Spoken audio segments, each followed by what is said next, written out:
Hugo, du coup, quel était ton objectif au début quand on a commencé, ton besoin avant d'opter pour un suivi? Alors moi, mon objectif au départ, c'était un marathon.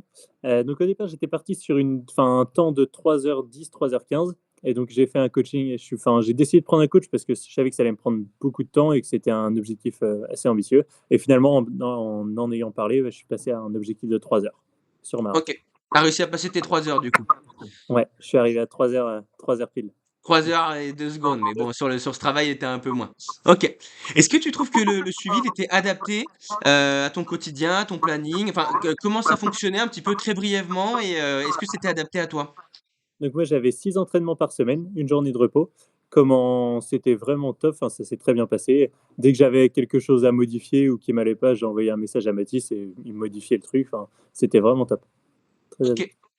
ça marche et quels sont les principaux bénéfices que tu as tirés du coaching, que ce soit sur le plan physique, le plan mental ou dans la pratique sportive en général ou même dans ton équilibre de vie? Qu'est-ce que ça t'a apporté? Alors la première chose déjà, c'est le temps et la contrainte, on va dire, de l'entraînement que ça enlève. Ça retire ça, c'est une grosse charge mentale. Ensuite, on a quand même, il y a quelqu'un, ça nous pousse à nous entraîner parce qu'il y a quelqu'un à qui on doit rendre des comptes aussi. On n'est pas tout seul Ouais. dans son coin, ça c'est agréable. Et donc, enfin voilà, c'est surtout ces deux choses-là qui me motivaient là-dessus. Et OK. aussi une progression supérieure, je pense vraiment au fait de s'entraîner tout seul.